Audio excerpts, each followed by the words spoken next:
salut l'équipe, on se retrouve, on se retrouve aujourd'hui pour la deuxième manche de Azorius Control contre Grul Control. Je suis en présence de JJ. Salut tout le monde. Donc je vous invite à aller regarder la première manche pour pas vous spoiler le résultat. Tout à fait. Et on reprend directement. Alors qu'est-ce que c'est Grul Control ou Ponza? JJ, explique-nous tout. Alors Ponza, c'est un deck relativement rigolo, moi je trouve ça sympa.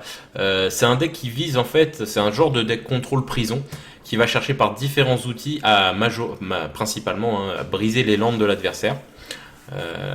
Donc quels sont les outils? Alors l'outil principal et le plus efficace, j'ai l'impression quand même, du deck, c'est Blood Moon, donc lune de sang. Tout à fait. Qui fait que tous les terrains non basiques deviennent des montagnes, ce qui fait notamment que tous les fetch, tous les bilands, tous les landes de base qui donnent des doubles couleurs deviennent tous des montagnes. Tout à fait. Ce qui est énormément joué en moderne. Alors là, ça c'est énorme. Wow. C'est Utopia's Sprawl into Arbor Elf, ce qui fait qu'il peut générer 4 mana, bam, et ça joue Chandra T2. Tout à fait. Qui se fait faune. Force de négation. Force de négation. Excusez-moi pour les scans, j'avais que ça et c'est un peu moche. Hein. Bon, c'est ok.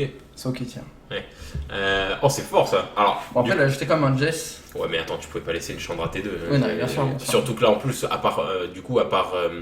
Alors, il a peut-être rentré des anti-permanents, mais à part comment ça s'appelle Cryptic Command, il pouvait plus en rien en Si.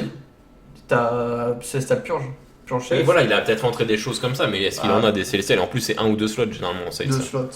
Ah, ça se touche même pas maintenant rouge et noir, c'est pas mauvais. Hein. Oh là là, mais ça déroule, Traqueuse Tireless infatigable Tracker. avec un petit indice qui arrive en même temps.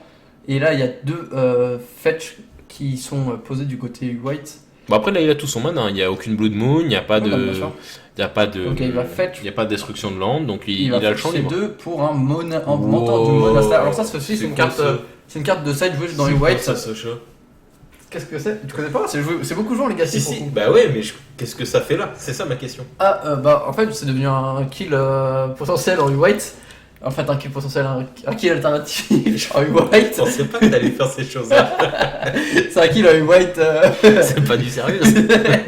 Restons concentrés. C'est un kill white alternatif dans les sides souvent. Alors, je sais pas vraiment pourquoi c'est joué. Je pense que c'est surtout parce que white ça a beaucoup de cantrip et avec les forces of negation, ça permet de générer un token en tour adverse. Et comme ça joue beaucoup aussi en instant speed. Après, c'est beaucoup en vitesse d'éphémère. Ouais, vitesse d'éphémère. Glory Bringer. Donc on va de surprise en surprise, dis donc. Didi n'arrive plus à rester parmi nous. Qu'est-ce qui se passe? Alors pourquoi ça? Glory Bringer, une carte de standard, qui a fait beaucoup parler d'elle en standard, je crois. Oui, ah oui, d'accord, je vois. C'est le dragon qui est comme ça, là, qui fonce comme ça. Tout à fait. Oui, je vois, oui. Donc tu reviens parmi nous. Oui, non, mais parce que bon, je vois des cartes là, et j'ai l'impression que j'étais en limité. Je rigole. Oui, mais... alors très puissant, du coup, il a permis, et en même temps, il a fait l'exert. Alors, juste l'exert, comment ça s'applique? Parce qu'il peut le faire qu'une fois, c'est ça? Non, il le fait un tour sur deux, je crois. Ah, voilà, c'est un tour sur deux, parce que tu peux pas t'en désengager pendant ta prochaine étape, c'est un truc comme ça. C'est ça. Pillage, et le pillage qui vient plus tard, qui vient punir derrière. Déjà, il lui a détruit il a détruit son monastère. Son mentor qui a rien fait, du coup, la tape pour 3 comme un.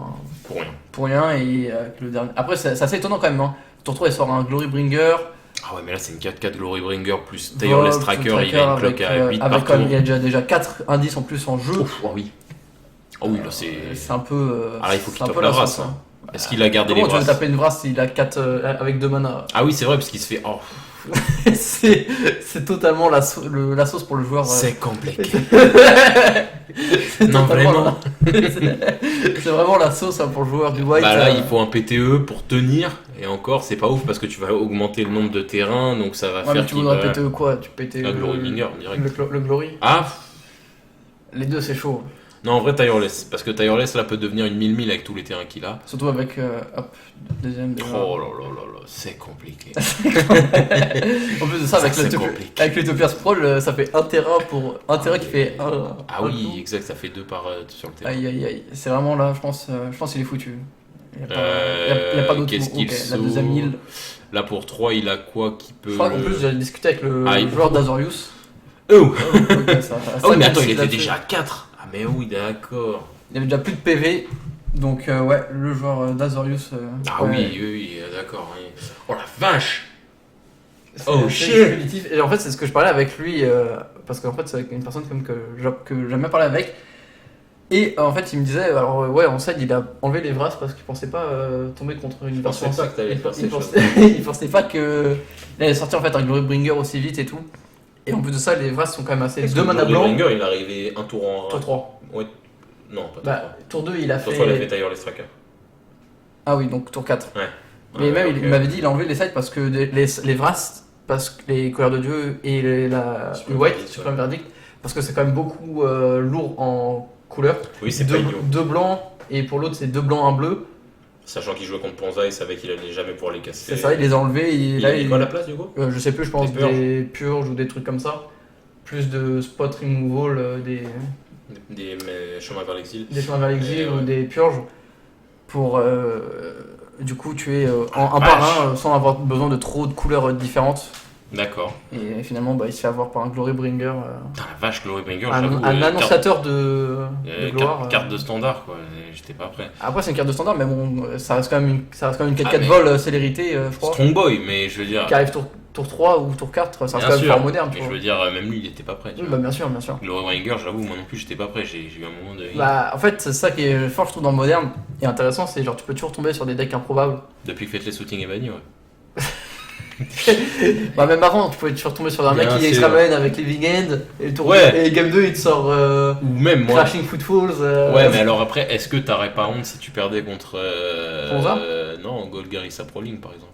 Ah, franchement, pour jouer, je pense que tu perds compte genre si tu joues GBX. Oui. Alors que toi tu joues un deck à 1500€, le mec en face il joue un deck à 100€. Bah après c'est Magic hein. Ouais, c'est Magic, ça veut rien C'est dire, vrai hein. qu'en moderne, il faut savoir, notamment si vous voulez faire des grosses compétitions, il faut savoir que le premier show, vous allez affronter de tout quoi. Il y a de tout qui vient dans un gros event, et même dans les events médiums, il y a, on va dire 70%, 60% qui jouent vraiment la méta, et il y a 40-30% qui sont là avec leur deck de cœur. Notamment moi, par exemple, je joue Merfolk. Quand j'arrive, exactement, c'est archi improbable. Quand j'arrive avec Merfolk, les mecs s'attendent pas à ça. Donc ils ont pas des cartes préparées à ça. C'est ça. Après, non plus, il a pas de carte préparée à la méta vu qu'il joue mono bleu. Mais... Exactement.